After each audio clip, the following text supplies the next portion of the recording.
Livro de Provérbios, capítulo 27, primeiro versículo, diz assim, em nome do Senhor Jesus: Não se gabe do dia de amanhã, pois você não sabe o que este ou aquele dia poderá trazer.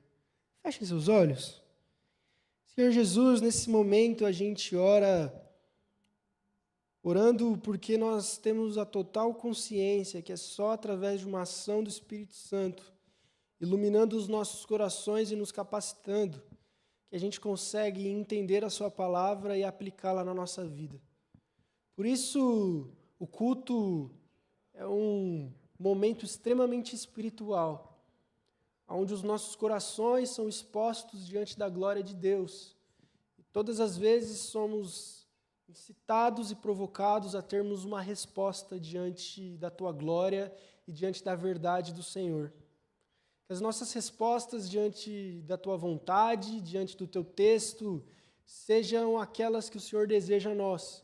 Que o Senhor venha nos amadurecer, que o Senhor venha nos capacitar e venha nos iluminar, para que em tudo a gente continue glorificando o seu nome, demonstrando que fomos salvos por essa graça gloriosa. É isso que nós oramos e entregamos esse momento para continuarmos sendo abençoados. Amém. Pode sentar, minhas irmãs, a paz do Senhor Jesus. Espero que vocês estejam tendo uma ótima semana, uma ótima noite de terça-feira, em nome de Jesus Cristo. Nessa noite a gente vai refletir sobre o dia de amanhã e tem como título Não conte com o dia de amanhã. É uma verdade que a gente vê tanto em Provérbios quanto no texto de Tiago que a gente leu, que vai muito de encontro com o nosso coração nessa época, visto que a gente vive nessa época de tanta incerteza. A gente olha para o mundo atual e para o mundo de hoje, e a verdade é que a gente fica até assustado e inquieto. Tudo tem mudado tão rápido. A economia, a política, a saúde, os planos de vida.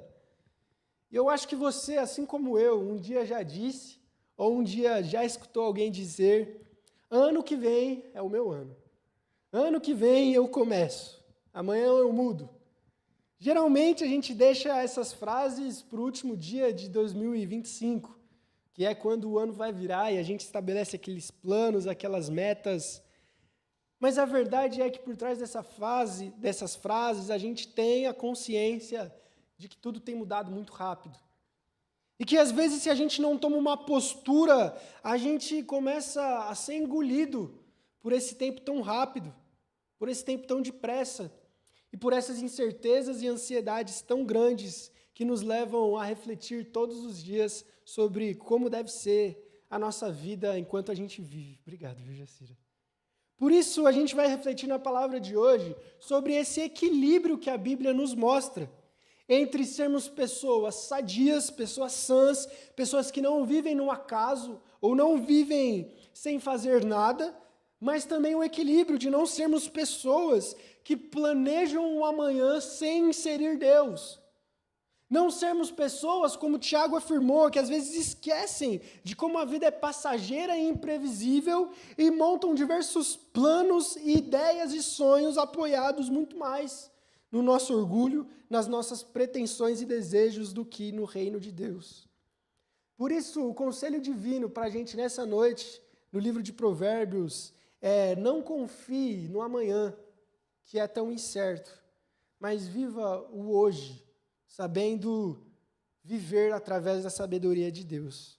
Por isso a gente vai fazer 3 rápidos movimentos nessa noite, para a gente olhar nesse texto juntos, sobre como é importante a gente ter esse senso de não nos gloriarmos com o amanhã. O texto, coloca esse verbo no Provérbios 27:1, o verbo gloriar do hebraico, que tem justamente essa ideia de vanglória, essa ideia de depender de si mesmo, de ter a própria força. A ideia do texto é: não viva como quem tem o controle do amanhã nas próprias mãos.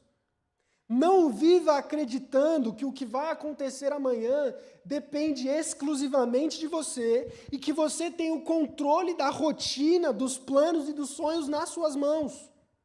O problema central que o provérbio está trabalhando é que desde a queda de Adão, a gente tem esse defeito de acreditar que podemos ser independentes de Deus. Aliás, o centro do fruto proibido da queda é justamente o coração de Adão e Eva dizendo a Deus: eu consigo me virar sozinho. Eu não preciso de você dizendo o que eu devo ou não fazer. Eu não preciso da sua instrução, eu não preciso da sua ordem, eu não preciso dos seus conselhos. Eu sei me virar. Eu sei viver de uma forma que o amanhã esteja nas minhas mãos.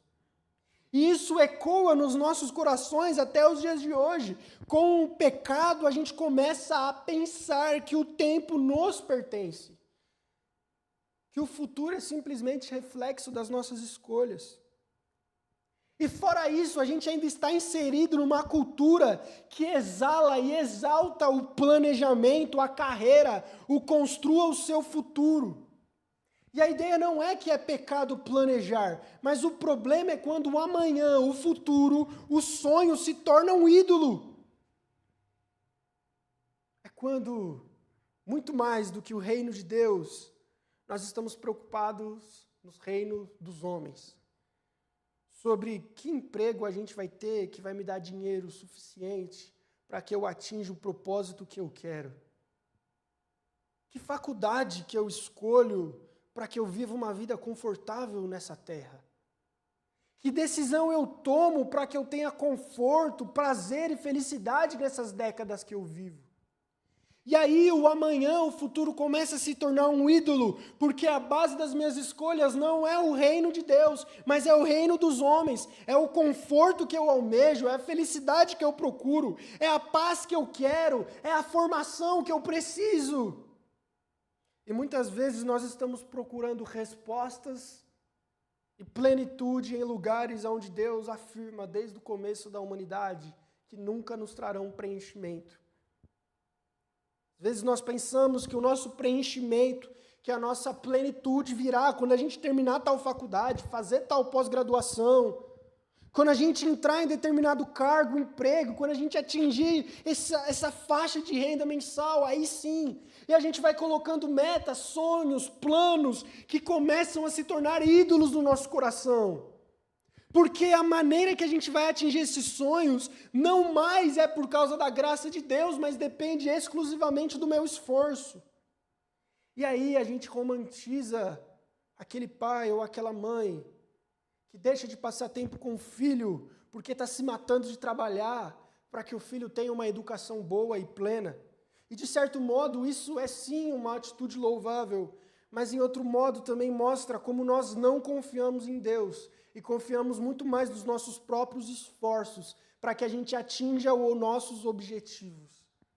E aí a gente se cerca dos nossos sonhos e das nossas metas e em como vamos atingir as nossas metas.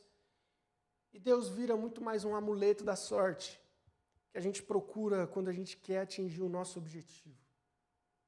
Por isso, a teologia atual transformou Deus nesse amuleto.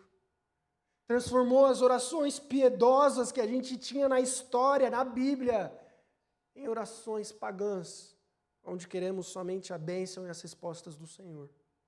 É onde a gente transformou a espiritualidade sincera, do qual a gente nem sabe do amanhã e nem o planeja, porque já basta cada dia o seu próprio mal, palavras do nosso Mestre Jesus, e uma espiritualidade onde eu quero o amanhã, eu quero os meus sonhos, eu quero as promessas, eu quero a vitória, eu quero o conforto, eu quero o reino dos homens.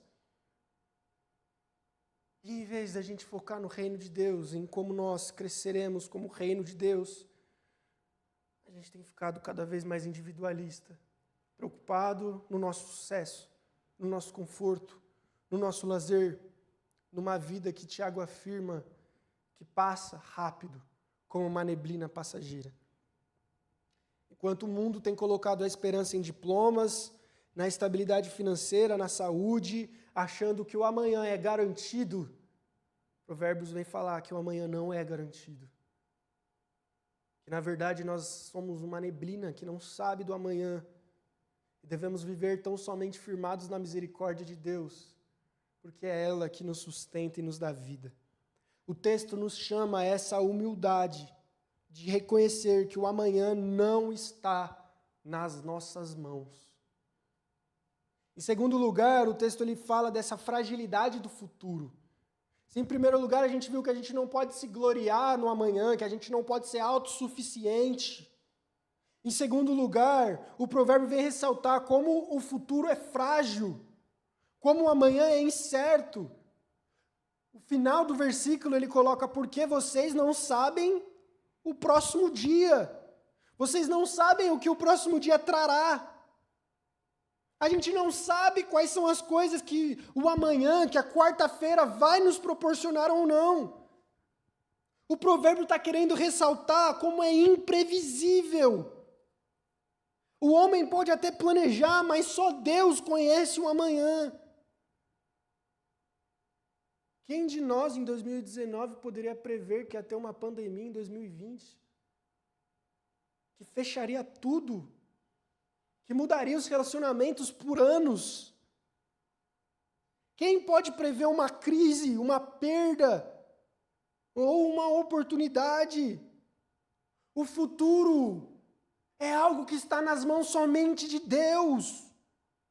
Jesus é o Cordeiro que tem o livro do futuro nas mãos e digno de desatar os selos, não nós. Por isso a gente não deve adiar as coisas e nem adiantá-las. Quantas vezes eu já não escutei as pessoas dizendo: quando eu me aposentar, aí sim eu vou trabalhar para o Senhor e me dedicar à igreja. Mas quem garante o amanhã? Quantas vezes nós, nos nossos corações, pensamos: amanhã eu mudo, amanhã eu faço. Amanhã eu deixo aquele pecado. Amanhã eu me transformo. Mas o sábio diz: não viva no amanhã que você não controla. Viva no hoje que Deus te deu. E na oportunidade que Deus nos dá hoje. Visto que esse futuro é tão incerto, visto que estamos rodeados de um mundo de maldade, onde sequer sabemos se sábado estaremos juntos e vivos. Como planejar? Como supor? Por isso a nossa postura, a nossa espiritualidade, o jeito que enxergamos Deus muda. Quando nós entendemos essa fragilidade do amanhã e essa nossa total miséria diante de Deus, o jeito que a gente ora, o jeito que a gente canta, o jeito que a gente faz muda. Porque como eu sei que o amanhã é incerto e que eu não sou suficiente em nada diante de Deus, como eu vou ter a capacidade, a pachorra de me dirigir a Deus, querendo as promessas e as bênçãos de um amanhã que ainda nem existe? Como eu ainda me colocarei em rodas, em círculos de orações pagãs, onde somente estamos preocupados em bênçãos, em empregos e em portas? Se o amanhã ainda nem é realidade a nós, como orarei a Deus pedindo, em vez de somente agradecer por mais um dia de vida? E muitas vezes nossas orações têm se preocupado muito com o amanhã, e pouco com tudo que Ele já nos permitiu viver hoje, e oportunidades que Ele tem nos colocado hoje.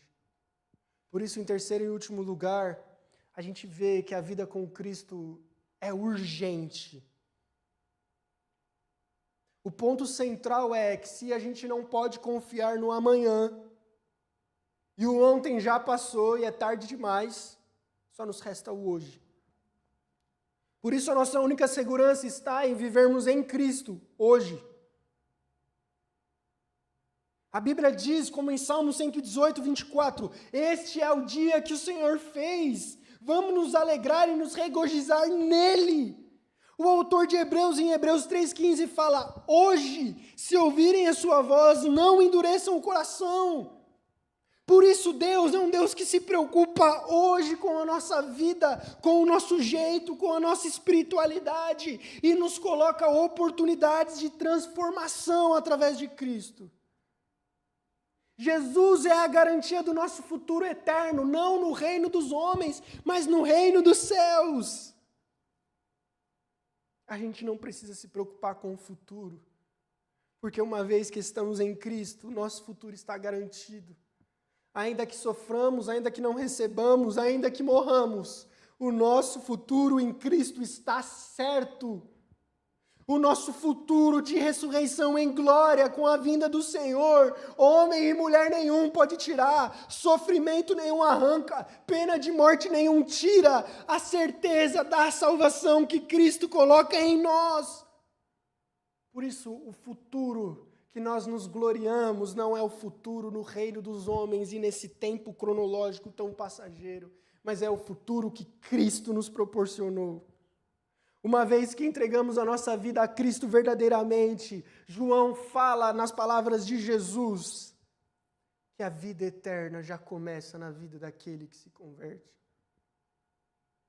Não porque já estamos glorificados, não porque vivemos uma vida perfeita, não porque o nosso Senhor nos dá tudo o que queremos, mas porque agora nós temos paz e segurança de que existe um futuro guardado para nós. Existe um Cristo que fala, não turbe o vosso coração, existe morada no céu para a gente. Por isso, aquela ansiedade profunda do amanhã, que outrora nos tirava o sono, com aquelas palavras na nossa mente, e se faltar o dinheiro? E se eu perder? E se acontecer isso? E se acontecer aquilo? E se ele não me responder? E se o jogo virar? Em Cristo a gente descansa, porque Ele já venceu a nossa maior inimiga, que era a morte, e nos garantiu a vida eterna. Por isso, em Provérbios 27:1, recapitulando, a gente vê como é ilusório e pecado essa nossa autossuficiência que nos faz pensar que controlamos o tempo e controlamos o amanhã. Vimos também como o futuro é extremamente frágil, e cada dia é algo extremamente inesperado.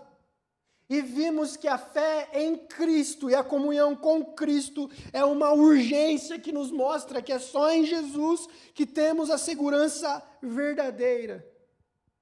Por isso, nesse dia que se chama hoje, reflita junto comigo como Deus quer que a gente proceda nas nossas atitudes. Não tem como adiar reconciliações, não tem como adiar arrependimento, nem como adiar a entrega a Cristo. Eu vi, infelizmente, um post na IAP, onde um irmão ele falava assim, sabe aquela bênção que você ainda não recebeu? Confie em Deus, espere, Ele vai te dar. E aí ele conta uma história, não sei se fictícia, não sei se verdadeira, de um irmão que estava orando muito por alguma coisa, por uma porta de emprego. E ele orava por essa porta de emprego. E Deus não deu a porta de emprego para ele, deu para outra pessoa. Mais tarde, esse irmão que orou pela porta de emprego viu como o emprego que ele estava pedindo era ruim. E como Deus livrou ele. E depois de Deus ter livrado, Deus deu um emprego 10 vezes melhor do que ele tinha pedido. E aí a aplicação prática era, nós não sabemos orar, mas temos um Deus que faz infinitamente mais do que a gente pede. Talvez Ele não está dando aquilo que você quer, porque você não sabe como isso é ruim na sua vida, e Ele está preparando algo muito melhor para você, um emprego muito melhor, uma bênção muito melhor. Eu não consigo enxergar essa reflexão na Escritura. Eu não consigo enxergar essa reflexão na vida do apóstolo Paulo, Pedro, nem de Cristo. Eu não consigo enxergar essa visão como bíblica e séria.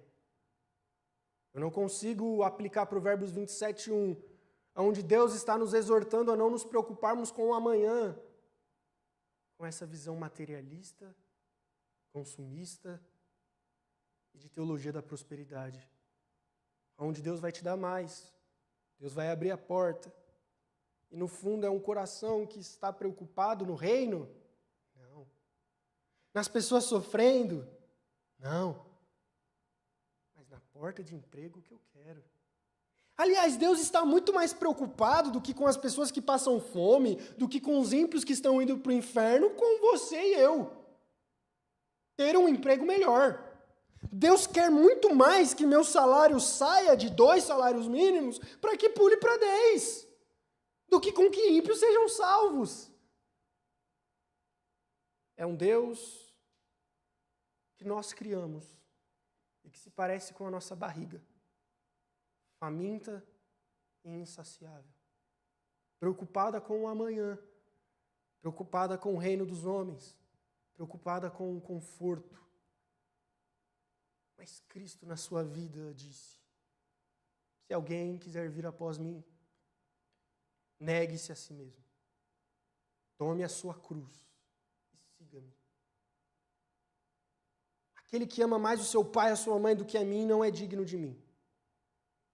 As palavras de Cristo são completas e totalmente ligadas à abnegação. Mas nós estamos criando um Deus e uma espiritualidade desconectada com a Bíblia. Por isso, nessa noite, eu quero refletir com você sobre qual Deus você tem servido e crido. No Deus do amanhã, das promessas, ou no Deus do hoje? Que nos chama a vivermos e nos entregarmos não ao reino dos homens, mas ao reino de Deus. Se necessário perder tudo, se necessário morrermos, que morramos com alegria, porque estamos servindo ao reino de Deus e não procurando tesouro no reino dos homens. Fica de pé em nome do Senhor Jesus. Quem confia em Cristo pode olhar para o futuro com esperança. Não porque Ele vai transformar a nossa vidinha terrena pacata, mas porque nós sabemos aonde essa história termina, com a nossa salvação em Cristo.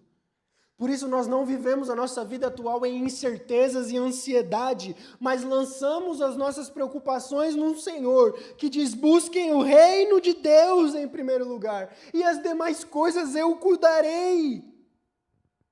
Por isso, não contemos com um amanhã incerto, mas coloquemos a nossa fé no reino de Cristo, sabendo que Ele cuidará de todo o resto.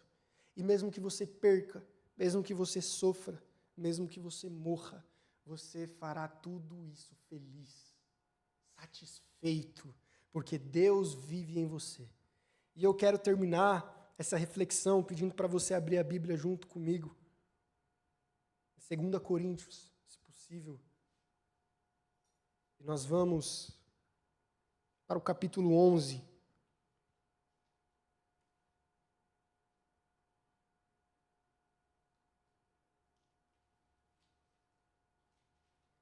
Nós vamos começar lendo versículo 3 e o versículo 4. 2 Coríntios 11, Paulo está fazendo uma defesa do próprio ministério como apóstolo e também atacando falsos apóstolos, falsos profetas. E ele começa assim no versículo 3. O que eu receio e quero evitar é que, como Eva foi enganada pela astúcia da serpente, assim a mente de vocês seja corrompida e se desvie da sincera e pura devoção que vocês têm por Cristo. Porque se alguém tem pregado a vocês um Jesus que não é aquele que pregamos, ou se recebem um espírito diferente que receberam, ou um evangelho diferente do que aceitaram, vocês os toleram com facilidade. Ou seja, Paulo ele está querendo dizer justamente de pessoas que têm pregado um Cristo diferente do que Paulo pregou. Um Cristo que não fala sobre cruz, mas fala sobre bênção. E mais uma vez o diabo tem usado essas frases, essa teologia, para enganar a gente, como fez com Eva, distorcendo a palavra de Deus. Versículo 13 ele diz: pois tais homens são falsos apóstolos, trabalhadores fraudulentos que fingem ser apóstolos de Cristo. Isso não é se admirar, pois o próprio Satanás se disfarça de anjo de luz, portanto não é surpresa que os seus servos finjam ser servos da justiça. O fim deles será as suas ações que merecem. E aí, Paulo vai do versículo 16 até o versículo 33 falar sobre onde, no que e o que ele se gloria. Enquanto os falsos apóstolos se gloriam como o amanhã, o que Provérbios 27 vão falar para a gente não fazer, Paulo ele vai falar sobre o que ele se gloria, versículo 21. naquilo em que todos os outros se atrevem a gloriar-se, eu falo como insensato.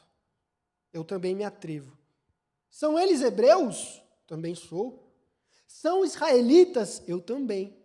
São descendentes de Abraão? Também sou. São eles servos de Cristo? Eu ainda mais. Devo estar fora de mim para falar dessa maneira, mas trabalhei muito mais, fui encarcerado muito mais vezes, fui açoitado mais severamente e exposto à morte repetidas vezes. E aí Paulo vai alterar sobre o que ele se gloria daqui para frente.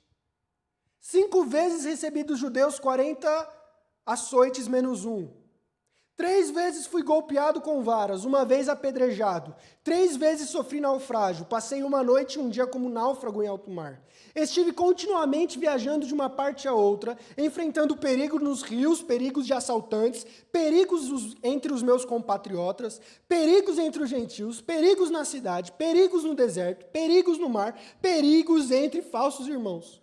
Trabalhei arduamente, muitas vezes fiquei sem dormir, passei fome e sede. Muitas vezes fiquei em jejum, suportei frio e nudez. Além disso, enfrento diariamente uma pressão interior, me preocupando com todas as igrejas. Quem está fraco? Que eu também não me sinta fraco. Quem é induzido ao pecado que eu também não me queime por dentro? Se devo me orgulhar, que seja nas coisas que mostram a minha fraqueza. E aí você vai virar a página da sua Bíblia para o capítulo 12. E aí ele vai falar, 3 vezes eu pedi ao Senhor que tirasse de mim esse espinho na carne. Ele, porém, me disse, a minha graça é suficiente a você, pois o meu poder se aperfeiçoa na fraqueza. Portanto, eu me gloriarei mais alegremente nas minhas fraquezas, para que o poder de Cristo repouse em mim. Por isso, por causa de Cristo, eu me alegro nas fraquezas, nos insultos, nas privações, nas perseguições, nas angústias, pois quando eu sou fraco é que eu sou forte. Pelo que Paulo se orgulha. Como Paulo se enxerga diante de Deus. Paulo não quer a espiritualidade da bênção. Paulo não quer a espiritualidade da força. Paulo não quer a espiritualidade das promessas. Paulo entende a espiritualidade de que quanto mais fraco e miserável estamos, mais forte Deus nos fará. Então, enquanto você pode estar escutando ou já ter ouvido numa espiritualidade, num Deus que quer te abençoar, que quer te mudar, que quer te fazer forte, Paulo mostra que um verdadeiro servo de Deus é aquele que, pela misericórdia de Deus, se mostra fraco e na fraqueza se gloria. Por isso não nos gloriamos e nem pedimos pela manhã, mas entendemos as nossas misérias hoje. E quando olhamos para a cruz de Cristo, nós entendemos a nossa salvação e as nossas misérias. E através desse reconhecimento de que somos nada e Cristo é tudo, Ele nos dá a certeza de um amanhã e de um futuro que nada, nem situação nenhuma, nos tirará a alegria e a paz, porque em Cristo temos a certeza da salvação. Feche seus olhos, ore comigo em nome de Jesus. Senhor nosso Deus, muito obrigado por essa reflexão que o Senhor nos trouxe essa noite. Obrigado porque enquanto o nosso coração é tão preocupado com o amanhã, o Senhor vem nos direcionar mais uma vez que não é sobre isso que a Escritura trata. Nós temos muito mais coisas a nos preocuparmos hoje. Temos muito mais pecados a serem confessados e abandonados hoje. Temos muito mais a fazer e a servir a Cristo hoje. Por isso, nos preocuparmos com o amanhã é muito hipócrita. Porque nós temos tanto para fazer hoje, para nos preocuparmos com o amanhã.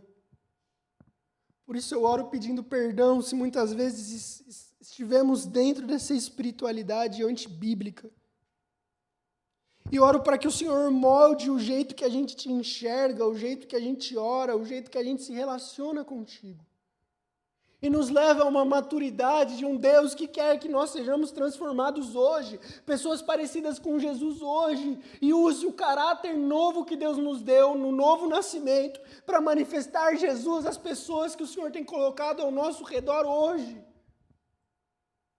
Que nós sejamos esses que ao olhar para Cristo entendem a própria fraqueza e as misérias, Mas isso não nos faz nos afastar de Jesus, pelo contrário, foi por causa das nossas misérias que Cristo se entrega na cruz por nós, e através desse sacrifício perfeito, hoje nós temos condição e capacidade de nos achegarmos, temos relacionamento com Deus.